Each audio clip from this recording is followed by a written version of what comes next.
morning. It's such a delight to see all your faces here in our sanctuary and all of your faces out there who are worshiping with us from home, or maybe you're out on a walk. Good morning. Welcome to the Boise Unitarian Universalist Fellowship. I'm the Reverend Sara LaWall. It is my great joy to serve this beloved community, and we're so glad that you have joined us for this morning for worship. We are a community gathered to nurture spiritual growth, deep connection, and faithful action for a better world. All who join us in the spirit of curiosity, love, and justice are welcome this morning. Whoever you are, wherever you are on your spiritual journey, whoever you love, however you identify, you are welcome here. I am grateful to be sharing the worship service this morning with Debra Smith, who is serving as our celebrant, along with our wonderful music team, Carrie Bastian, our music director, accompanist Sue Langley, and we're excited we have our wonderful COVID choir with us this morning, but it's so delightful to have their voices in any capacity, live and in person. And of course, our Director of Family Ministries, Emerson-Paige, for their mini story sermons offered through our Time for All Ages. We just are so blessed by the talent among us. In the spirit of our mission to build a beloved community that centers justice, equity, compassion, and interconnection, let us take a moment to honor and acknowledge our gathering on native land.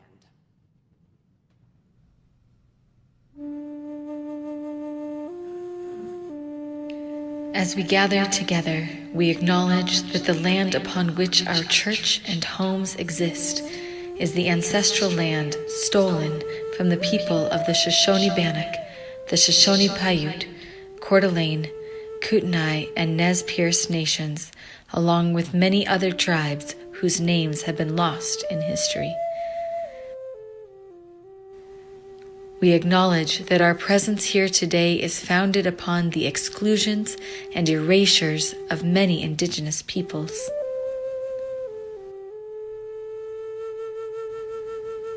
With this acknowledgement, we wish to demonstrate our ongoing commitment to the work of dismantling the legacies of settler colonialism. We honor indigenous peoples' connection to the land and support their right to sovereignty.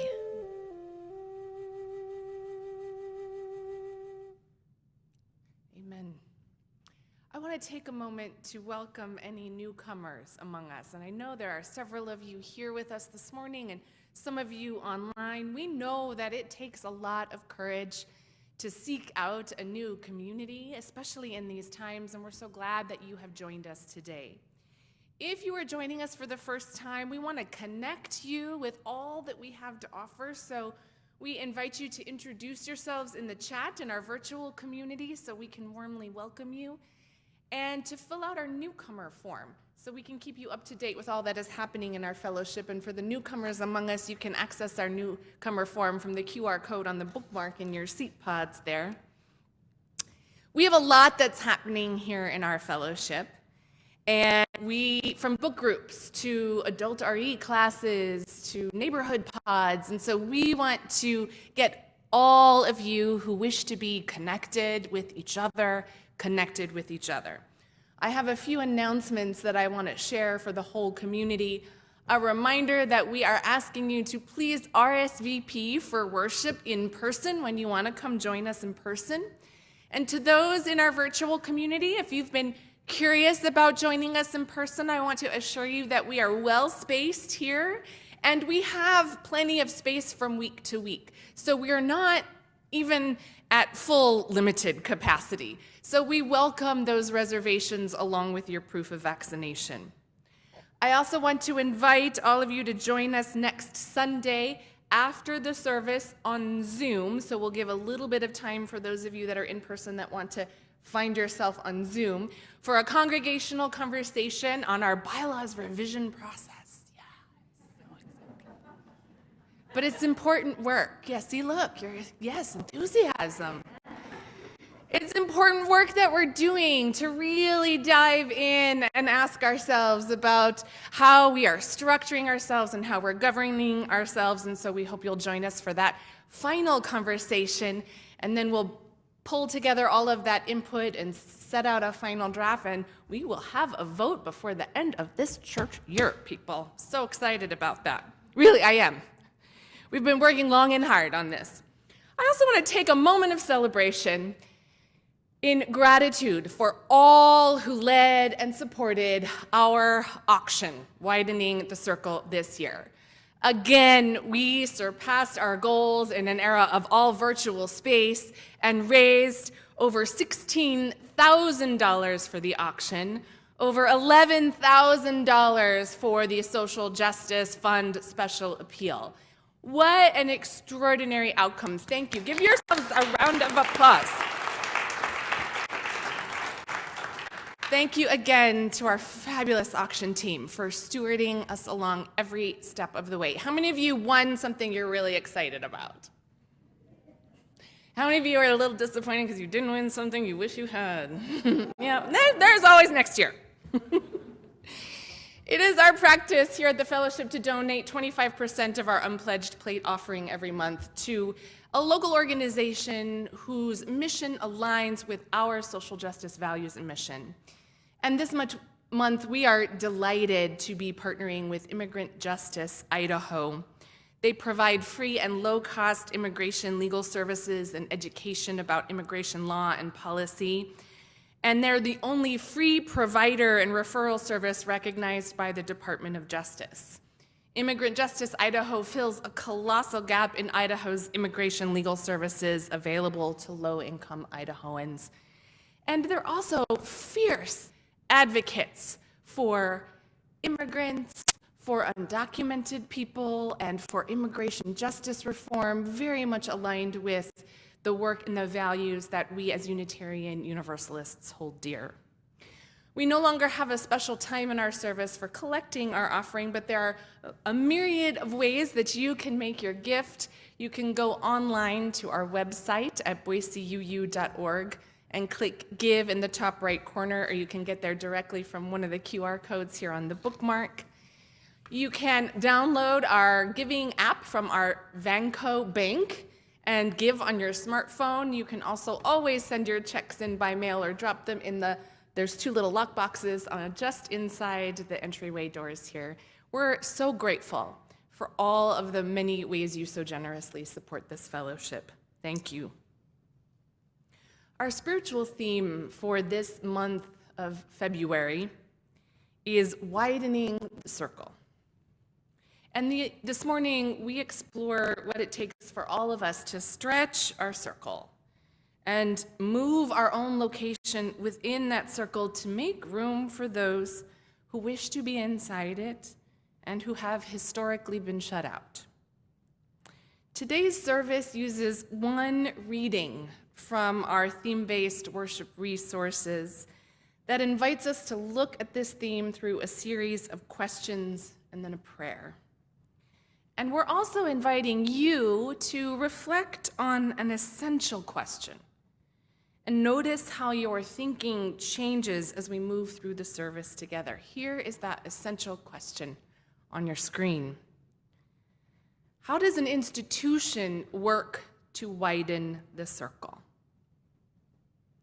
As you begin to think and chew through this question now, we'll ask it again throughout the service at regular intervals, each time pondering what new thinking and new feelings emerge. If you're home, and even if you're right here, if you like to take notes and jot your ideas down or take notes on your smartphone, please feel free to do that. Please feel free to reflect and engage in whatever way feels comfortable for you. As we enter into this time of worship together, let's take a moment to center ourselves with breath. Breathe, knowing your breath connects you to your spiritual center, to this community. and to all those inside and outside the circle. Breathe, knowing your breath invites your circle to widen inside your heart.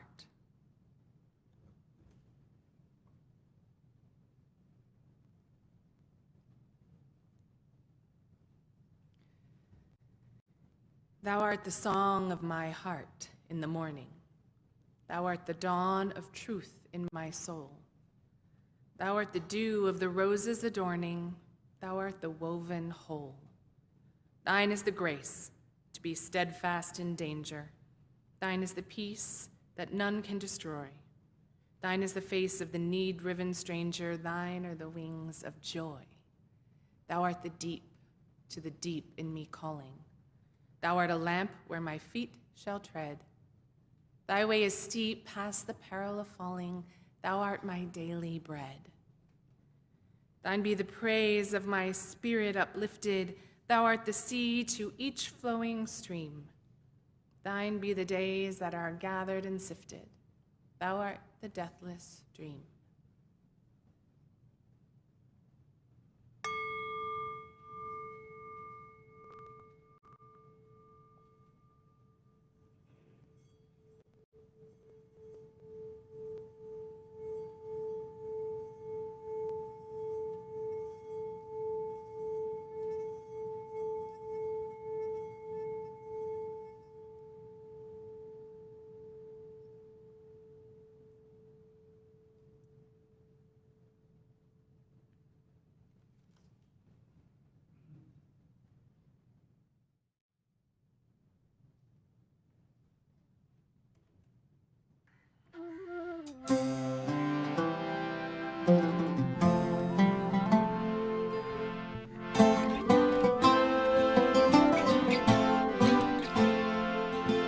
Now I've been happy lately, thinking about good things to come, and I believe it could be something good has begun.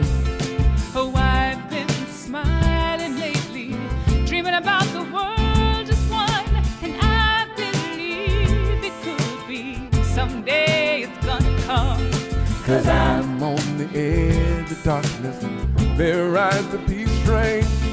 Oh, peace train, take this country, come take me home again. Now I've been smiling lately, thinking about the good things to come, and I believe it could be something good has begun. Peace train sounding louder, slide on the peace train.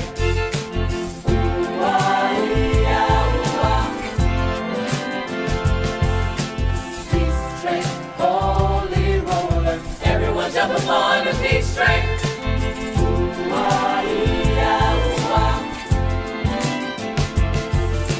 Rendin chomchima arkidam patate ilada mangaron unade kadi fadima joni eto manjola ar abodam dam dam dunam dam wadadima unade fadima joni joni Peace train sounding loud and glide on the peace train.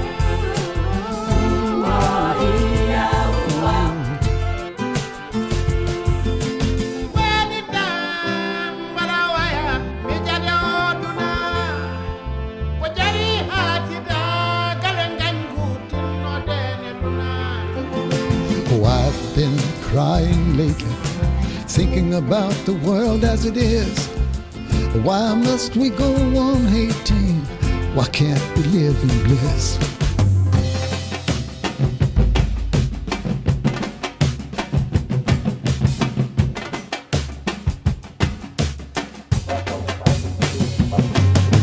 Peace train sounding loud, glide on the peace train.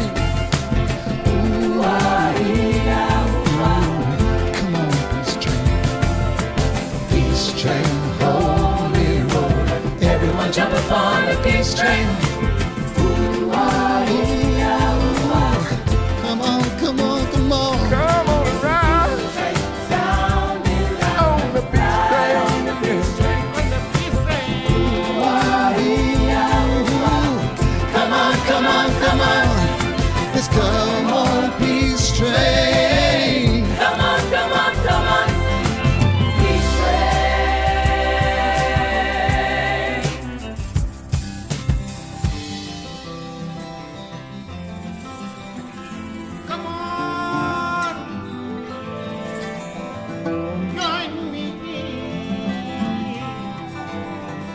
I'm jumping on the peace train. Come on, the peace train. Peace train.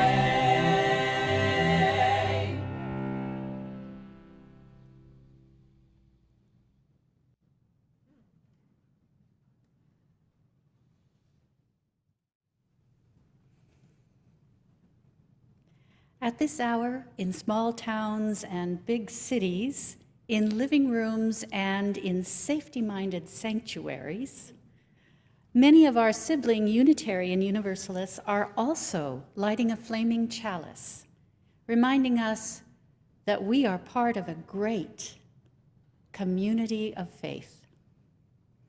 As a community, we light the chalice here in the sanctuary, and for our virtual community, if you have a chalice nearby, you are invited to light it with us and then share in the chat where it is you are worshiping this morning.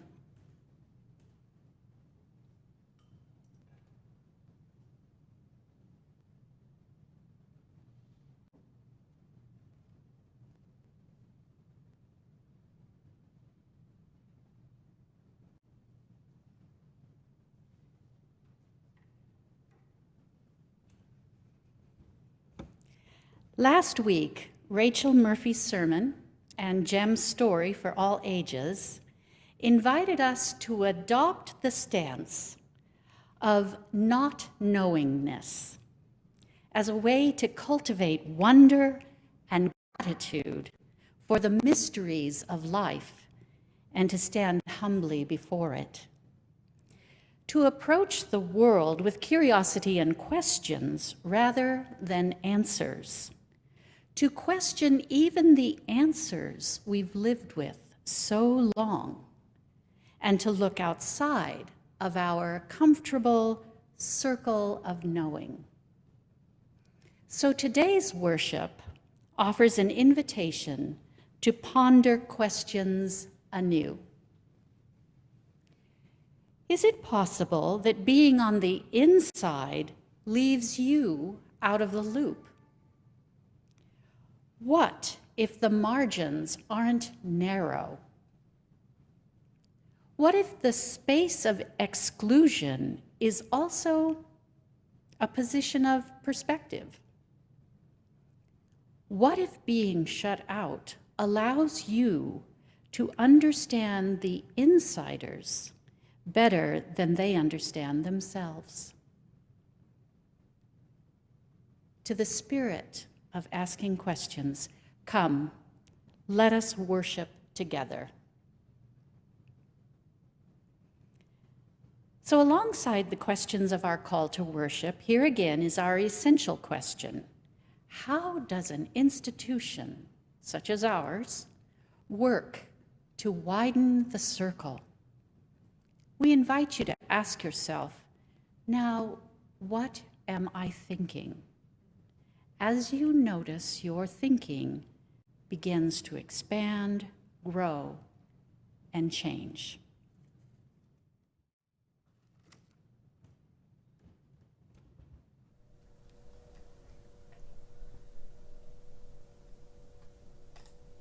Good morning, folks. Let's get extra cozy for our Time for All Ages this morning. To start out with, I've got a question for you.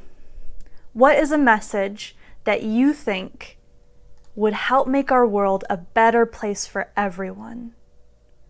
How can we add care and kindness into our lives? I think everyone has an important idea on how to make the world a better place, but how do we make sure that those ideas are heard and practiced? Our story this morning is going to help us explore exactly that. It is called Love is Powerful by Heather Dean Brewer and illustrator Lewin Pham. Let's listen.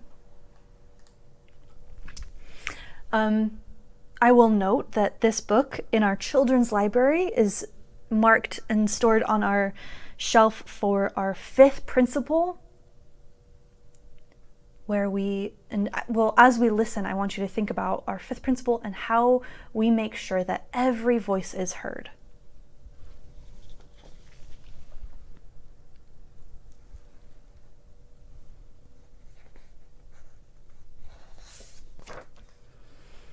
On our title page, we see here is our protagonist, and she is surrounded by her neighbors, all of them in their own apartment, live in their own lives.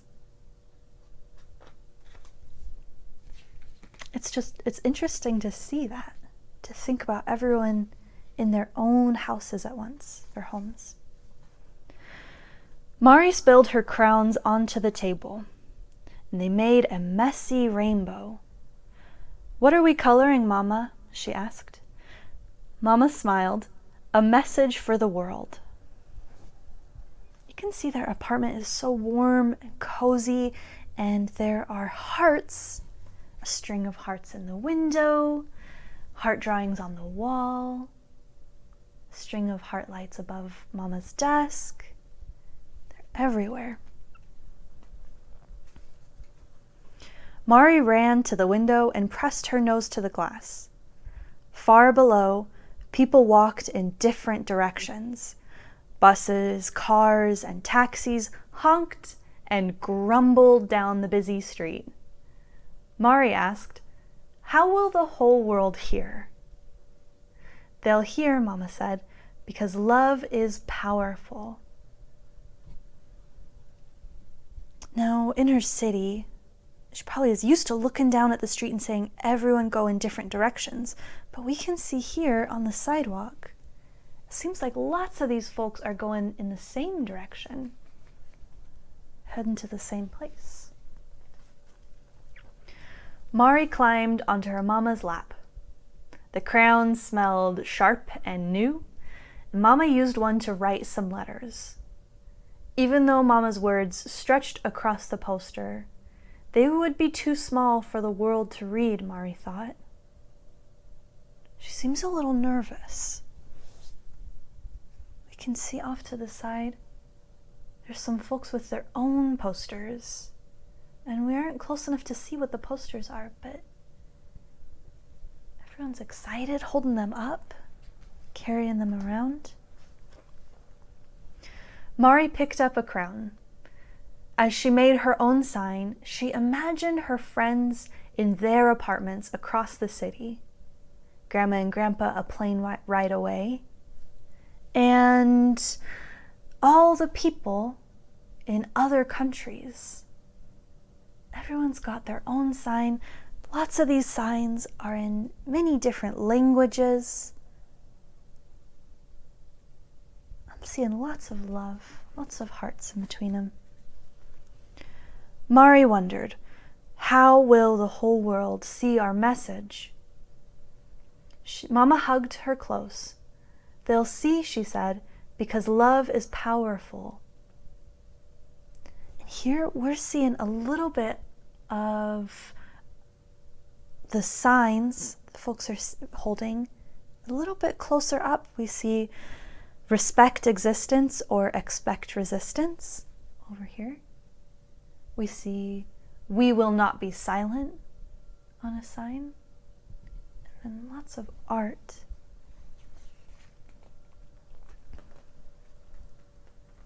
Now this page, you'll have to forgive us. It's sideways, so you might turn your neck or just listen along. It shows Mari and her Mama getting on the elevator and riding down to the street, and it says, "Mama handed her a coat, and then they both laced up their shoes.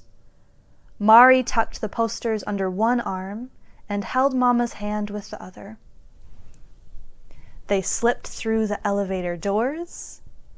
Down, down, down they went, all the way to the lobby.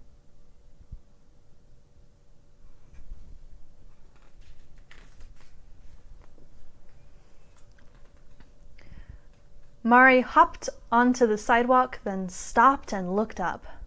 The street was packed with people, more people than she'd ever seen in her entire life.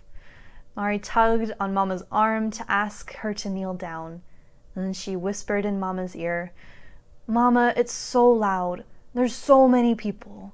They won't hear our message." And Mama said, "They will, little Mari."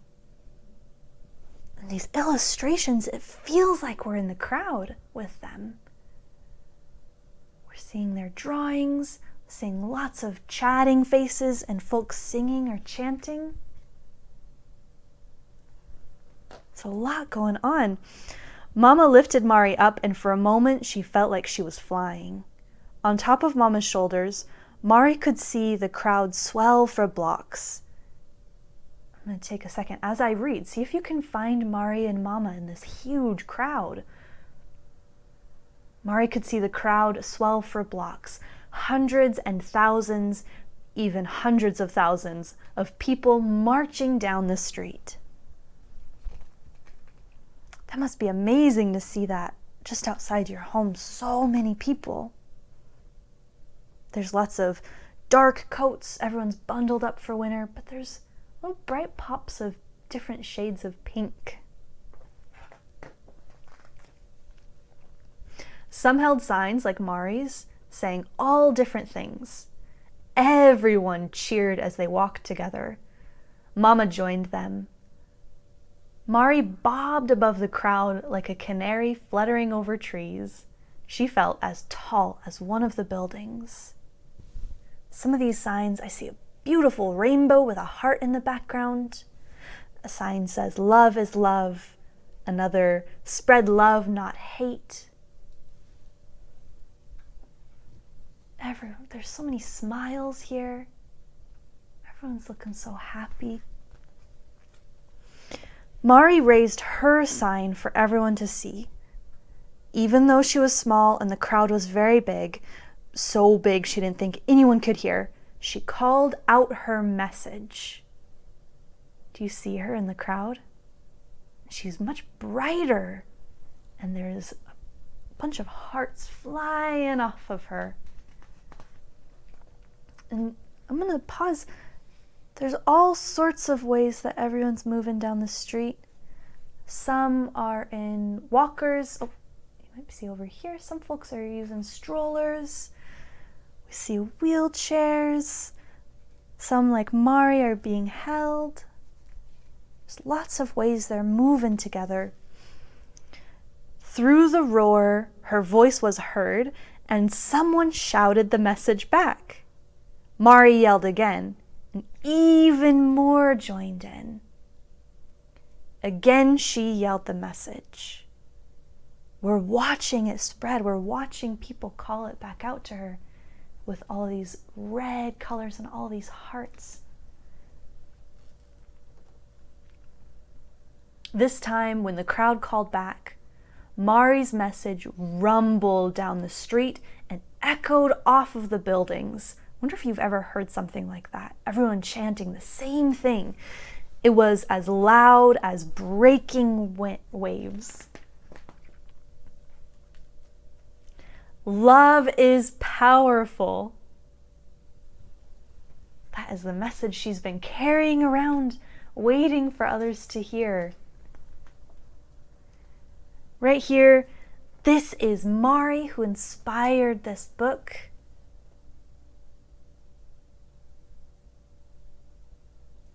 And this is her with her two signs. One says, "Be kind." The other says, "Love is powerful." I'll leave that in the center. I wonder, how did that huge crowd, hundreds of thousands, the block-wide crowd of people, all around Mari, help to lift her message up? Why do you think her message was so important to everyone who heard it that they called it back? Have you ever helped share someone else's story or ideas and made sure others listened? What helps make sure that what works when we want to share other people's stories and make sure it's heard? Finally, what are some ways that we show our love, that we act and behave with kindness and caring instead of just talking about it? Join me now in singing blessing our beloved community with song as we bless this multi-generational community where together we learn, grow, and live out our values. Thank you.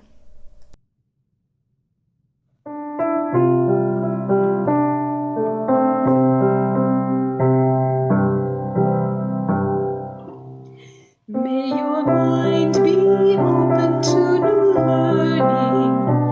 May your lips bring truth into the world. May your heart know love and your hands do the work of justice as you go your way in peace. As you go your way in peace.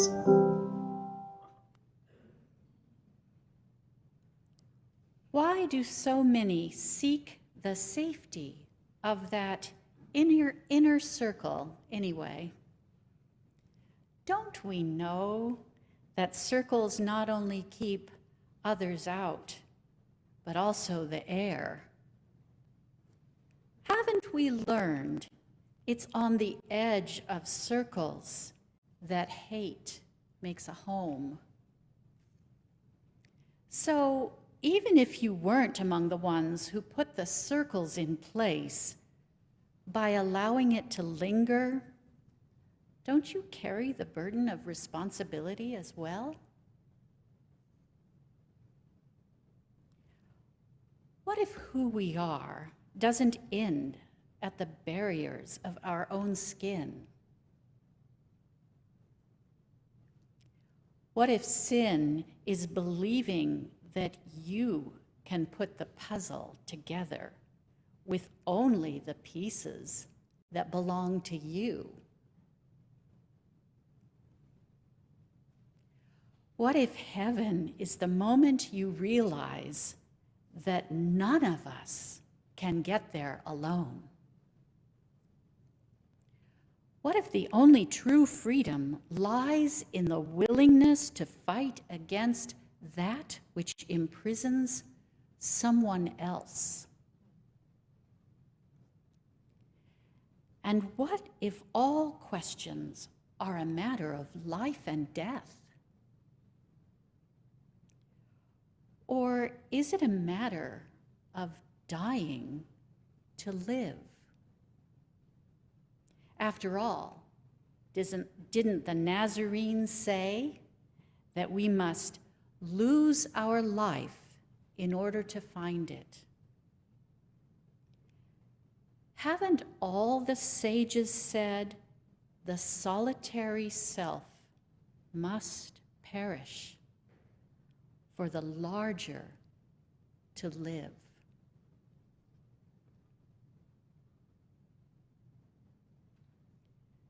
So after hearing these questions, you are invited to consider again, how does an institution work to widen the circle?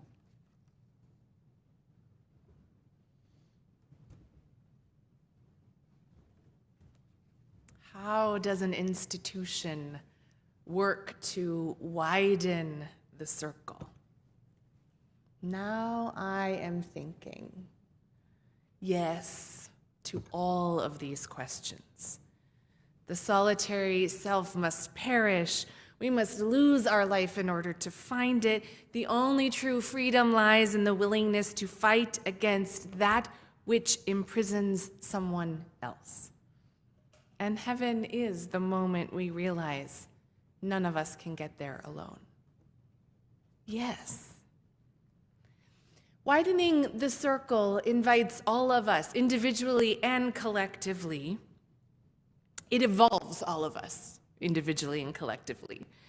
And because there are so many areas that need widening, here's my friendly reminder to all of us that while we devote ourselves to many justice causes in this congregation, and while racial justice holds a particular and large part of our current institutional and cultural energy in our fellowship, in our Unitarian Universalist Association, and in our country at large, all issues of justice are connected, woven together, further repaired when taken together. Race, ethnicity, gender, who we love, ability, mental health, our climate and our planet, our ability to thrive in the fullest expression of humanity. It's all connected. And yet there are days, months, even years when we feel like we have so far to go. As a country, as a community, even in our own smaller individual and familial circles. The work of drawing the circle wide feels never ending at times, defeating at times, and exhilarating too at times. Have you ever felt like you didn't belong? Like you couldn't find your place? Have you ever felt on the outside? Think back to those junior high and high school years. Have you ever felt like you weren't one of the cool kids? I imagine if I asked for hands raised, we'd see every hand raised. Last week, I attended a conference hosted by our Unitarian Universalist Ministers Association. It was mostly virtual, but there were a contingent of ministers who gathered in person in San Diego, joining the large worship services and plenary sessions in a big tent outside in the multi-platform media way that we're all now getting used to using in conferences and virtual sessions.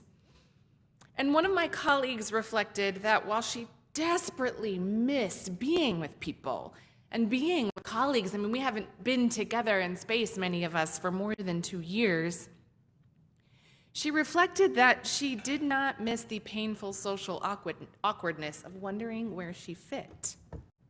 Always wondering if she was one of the cool kids in a group of ministers. If she would be welcomed into the inner circle in a group of ministers. And the response to her reflection was a resounding, "Oh yeah, me too." And it got me thinking that so many of us struggle with these feelings and have struggled with these feelings in all kinds of spaces in our lives. I mean, if a group of Unitarian Universalist ministers struggle and can be brave enough to name it, it must be a pretty common experience. And all the while we're naming that experience, our worship services and our learning, both in the conference, but also in our congregations and community settings, is regularly inviting us to consider our collective circles, whose voices, identities, and experiences are centered, and whose are pushed to the margins. So even as I may experience feelings of being on the outside, of not belonging, of not feeling welcome or accepted or cool, I must constantly remind myself that A, this feeling just might be the result of my own misguided perception and fragile ego, and B, that by virtue of the many identities I hold, I am white, straight, cisgendered, middle class, educated, etc., I will always be seen as part of the inner circle.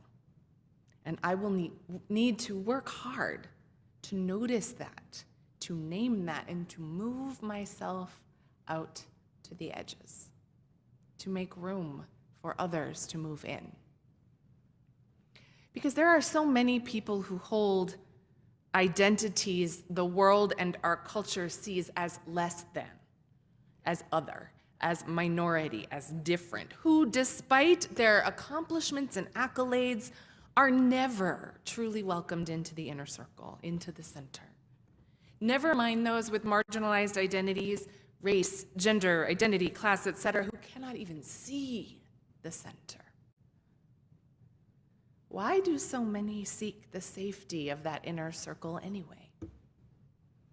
Don't we know that the circles not only keep others out, but also the air? How does an institution work to widen the circle? We can never really know or understand the experiences of others, especially those whose lives are so very different from our own. But we can learn and read and grow and listen and listen and listen and listen some more. And we can create spaces to share our learning and share our struggles and questions and mistakes with others of similar identities. We can advocate and show up for justice, especially when we're invited by others to do so, just like young Mari in our story. We can work to forge new relationships and partnerships by following instead of listening, instead of leading and attempting to save others. Sometimes we might be the voices in the crowd, like Mari, shouting the message and awaiting to hear it pick up and continue and rumble down into the world. And sometimes we are listening for the message and using our voices to amplify it out into the wider world. Sometimes we're the crowd. And perhaps most difficult of all, we can push ourselves into the margins as part of our learning and our growth, not just to better understand, but just to create more space for new voices in the center. And you know, that is scary work. And we've seen the evidence of how that is scary for people, the fear it ignites, because it means giving up something which we've grown accustomed to or which we rely on, even if we can't really notice it consciously. Things like comfort, both physical and emotional, position, power and authority, knowledge, ideas of safety and rightness, like what it looks like to be a good activist, as if there is only one model of social justice making. This congregation and our entire Unitarian Universalist Association has done some deep and powerful work in understanding what anti-racism, anti-oppression, and multicultural widening looks like. And I know that many of you, collectively and individually, have been part of that work, seeking out ways to further your own knowledge and understanding and to participate in justice and advocacy. And I'm curious to know, in that work, what have you had to give up as you've widened your circle? Have you had to give up comfort, knowledge, right thinking, safety? We Unitarian Universalists, we like to think that our circle is pretty wide when it comes to welcoming and belonging. But we still apply the lens of the dominant culture in all our spaces, from how we govern to how we structure worship to how we understand our finances and resources. And we have many, many Unitarian Universalists and clergy among us, especially those who hold marginalized identities, who are holding up the circle and saying, nope, we're not there yet. It's still too small. Because when we continue to learn, what we continue to learn is that measures of truth and normal and right and good in our culture are inherently biased, based on our own personal experiences passed through the filter of the dominant culture in which we live, even liberal religion. Yes, even us. The historic religious tradition from which Unitarian Universalism was born, liberal Christianity, sought to position itself in relationship to the exciting values coming out of the Enlightenment era, values of reason, of science, of intellectual exploration, education, and communication. It was a very exciting time, and it fueled a new way of understanding religion alongside those that birthed an entire new vision of the Protestant tradition. But reason, elevated to even greater reverence by us Unitarian Universalists, found itself in a strange place. Dr. Mike Hogue, the professor of theology at Meadville Lombard, describes it like this: reason, it was assumed that the meaning of reason was unbiased and transparent, embodying universal structures and experiences. And that's because the hallmarks of the modern era Enlightenment were written primarily by white, well-educated men. And then we, our Western American culture, used those ideals of the unbiased, universal structures and nature of reason and experience as a tool by which we measured everything.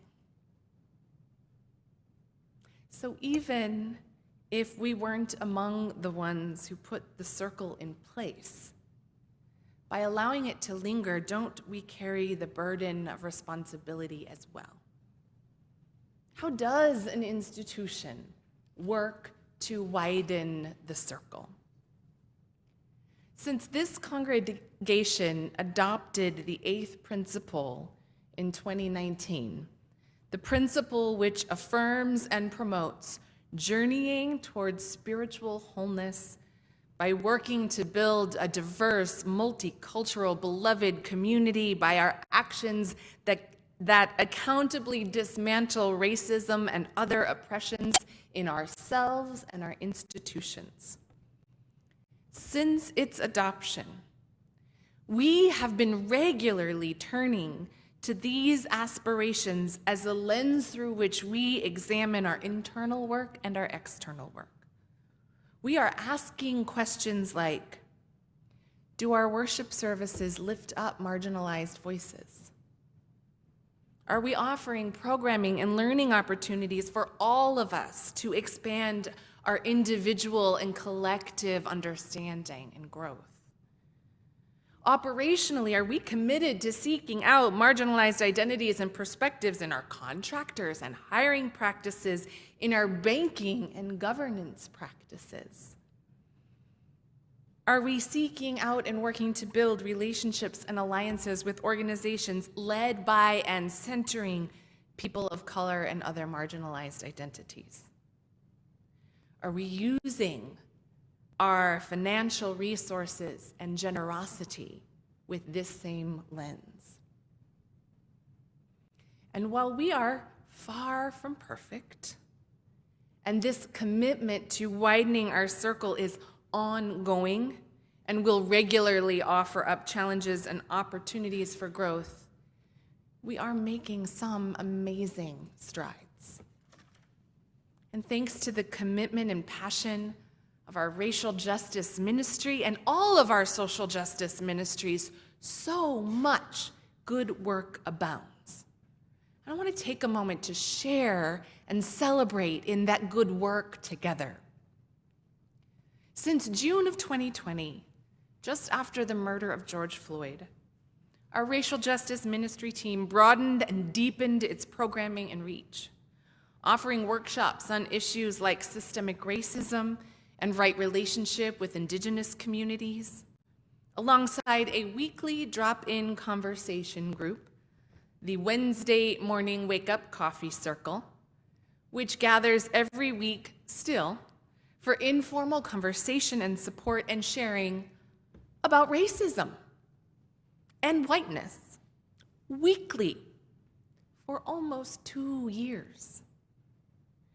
They've convened a monthly book discussion of how to be an anti-racist and all kinds of other ways to plug into the information and resources on our webpage. Our refugee and immigrant justice ministry team and our asylum seeker hosting project regularly wrestles with deep questions of identity, race, ethnicity, and whose voices are being centered in the work, pushing us to notice when we're relying too heavily on dominant culture norms and inviting new ways of knowing into the conversation and into our practice of accompanying someone whose identity and culture is so different from our own. I hope that you are feeling and realizing how significant that is. How many other churches do you know do work like this? I mean, more and more these days, but it's still such a small percentage. And it's exciting that a faith community pursues this kind of work with gusto and passion and joy. The learning and growth that has been stemmed from this space is beautiful. I have to tell you that I joined the Wednesday Wake Up Coffee Circle back in January because I knew the theme was coming up for this month, and I wanted to just hear them and talk with them and get some ideas. And I went back to my notes as I was writing my sermon, and at the top of the page, I wrote, "I love these people." But I was just so overjoyed and stimulated by the conversation and the learning they were sharing in this space. And in our justice work, I often hear the critique that we UUs and liberals in general do a little too much reading and studying, and maybe some navel gazing, and not enough doing or action. And while that is a very fair critique, and one worthy of regular reflection, the two are not mutually exclusive. What we've come to understand in the work of anti-racism and anti-oppression is that we must keep excavating our own individual understanding, our knowledge, and keep growing in our learning. That we cannot jump into action without first learning how our own individual and culturally induced racism shows up, so that we can engage in the collective community work from a healthy, self-aware, accountable space. And part of widening the circle is that when we do the work of self-understanding and learning, it ripples outward into all kinds of different spaces. When we change ourselves, we change the world. Slowly, yes. But the change is far more effective and lasting. And we're beginning to see that among ourselves. And there's more. I want to remind you about a year ago, last year's auction special appeal, stewarded by the Racial Justice Ministry, which raised funds to support the Idaho Commission of Libraries, and in particular their Welcoming Libraries grant.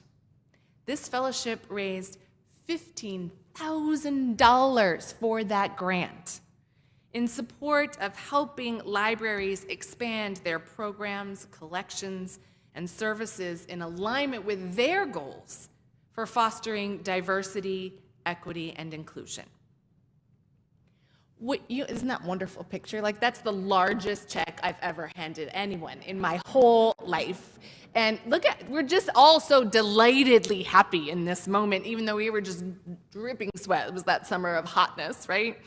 And what you might not know, or maybe you've forgotten because time, being what it is, moves in weird ways, that year, last year, around this time, the Idaho Commission for Libraries was targeted by the Idaho Freedom Foundation for receiving federal funds towards this Welcoming Libraries grant, which had to be allocated by our legislature.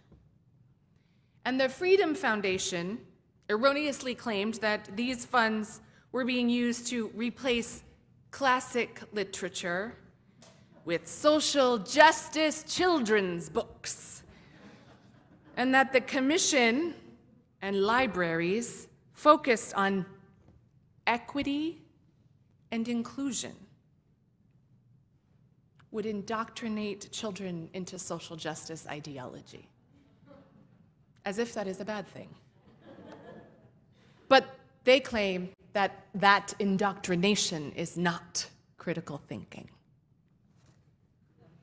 In fact, we held off our Czech presentation, and they held their media release until after the legislative session was complete, for fear the targeting would derail their efforts and result in less allocation of federal funds.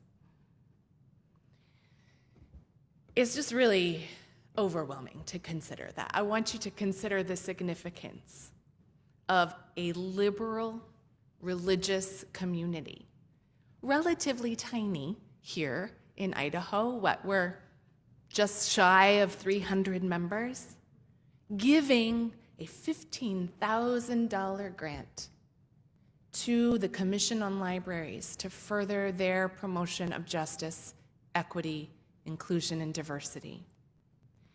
And I want you to hear some of the reflections from libraries and staff across Idaho who have received grant money for their collections and their programs, and who have participated in some of the trainings and workshops offered by the Commission using this Welcoming Libraries umbrella. Here's one quote from a librarian. As advised in the course materials, I looked at our latest census data for Nez Perce County and was definitely surprised that not only the median age was much younger than I had previously assumed, but also that a large number of people under 65 are living with a disability of some kind. It made me want to assess our collections not only for ethnic diversity, but also for how well we represent a population with diverse abilities. Here's another reflection from a librarian. While I've done some reading about white privilege and unconscious bias, I've not read much about cultural appropriation and intersectionality, so these concepts were fairly new to me. It makes a great deal of sense to be aware of and careful not to appropriate another's culture. I learned a lot about diversifying within diverse groups, which is what intersectionality means essentially.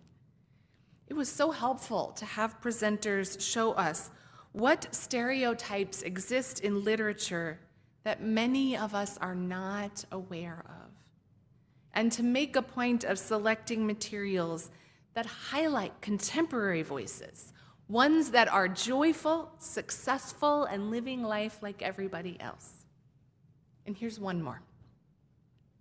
I gained a lot of perspective about how very closed the institution of libraries can be, or can look to the Black, Indigenous people of color in their communities, and how we tend towards status quo and white supremacist ideals.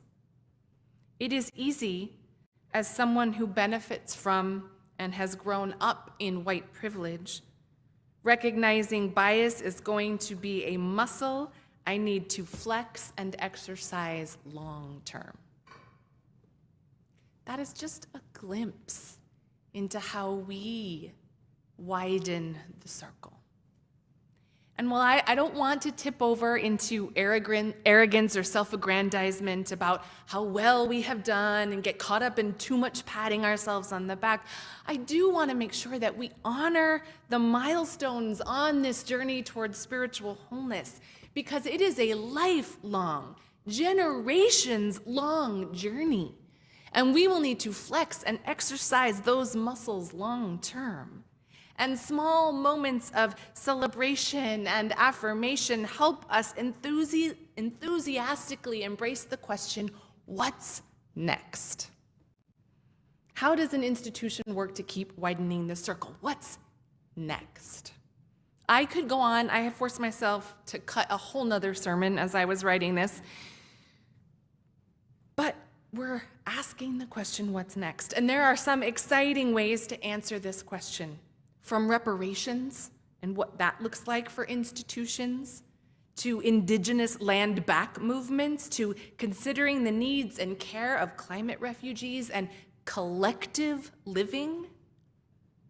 Like our Time for All Ages invited us, we all have a role in listening and lifting up voices that call us deeper into our values, deeper into our embodiment of love, drawing the circle ever wider still so no one is alone and remains outside. I am so excited and blessed to be in this work with all of you. So let's take a look at our essential question and how our own circle of thinking may have widened. How does an institution work to widen the circle? I'm excited to find out what's next. Amen. Widening the circle is inherently about seeking out connection, actively seeking it out.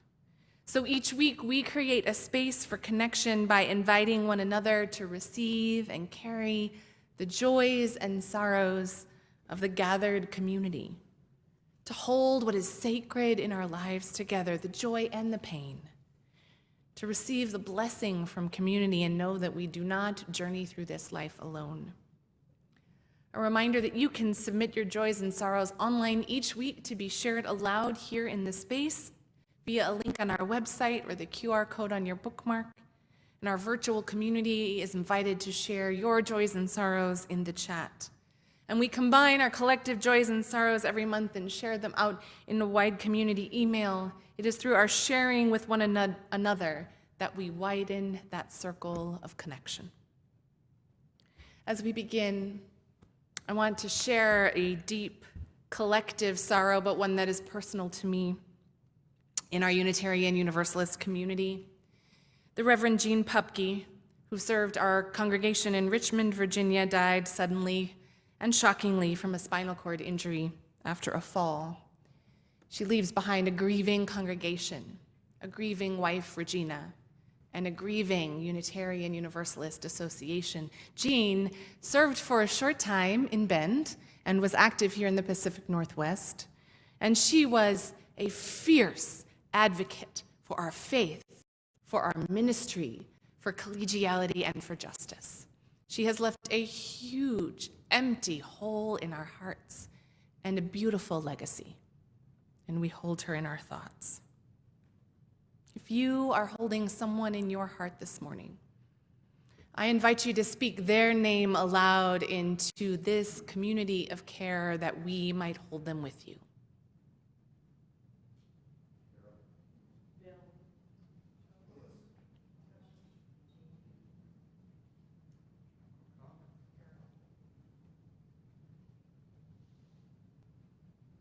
May the arms of this community hold all of our joys and sorrows, those shared and those that remain silent and close to our hearts. May we feel the grace that surrounds us and be transformed by the spirit of life and love, with warmth to celebrate our joys and a gentleness to soothe our aching hearts. Let us breathe together.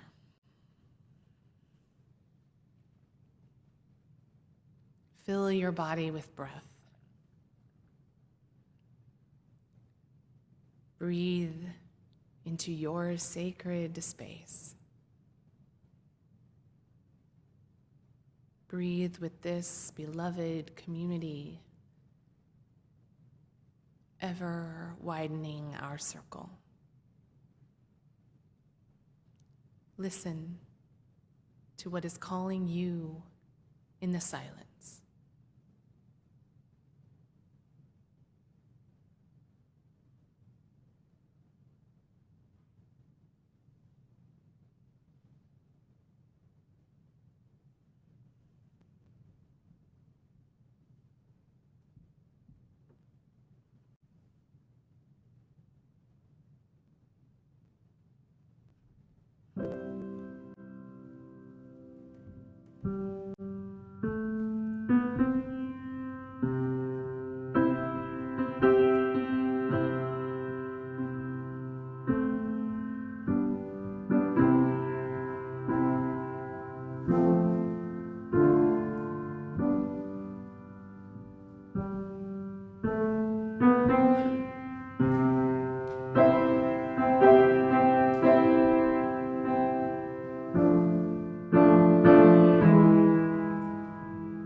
invite you to join me in the spirit of prayer and meditation. With these adapted words continued from our Soul Matters Sharing Circle. Spirit of life and love, if all of this talk of circles and margins, of knowing and reflecting and expanding, if it's true, then may we widen the circle until it breaks. For as long as the circle exists, pieces and parts of ourselves will always lie on the other side of the line. So let us push, pull, twist, and tear, dig underneath and climb over top and do whatever it takes to meet each other face to face. And having found each other, let us stare and struggle and fight and forgive, call in and call out until me and you dissolves into us. Is there any other way we become whole? In the name of all that is holy, we pray. Amen. We invite you again to consider, how does an institution work to widen the circle?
Holy Spirit, I clap, okay?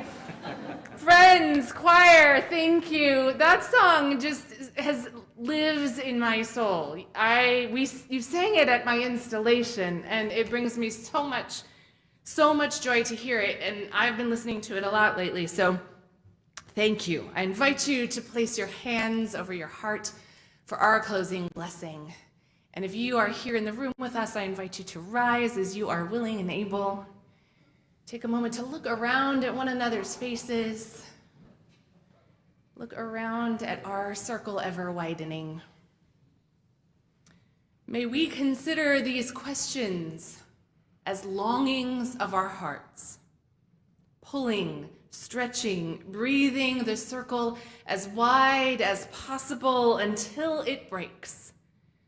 And then let us fill the space with so much love that no one is alone. Blessed are we all. Go in peace.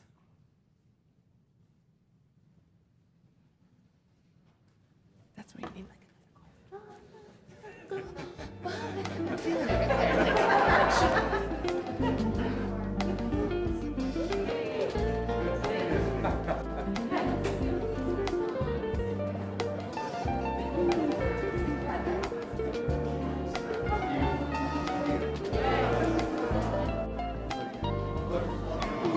Yeah.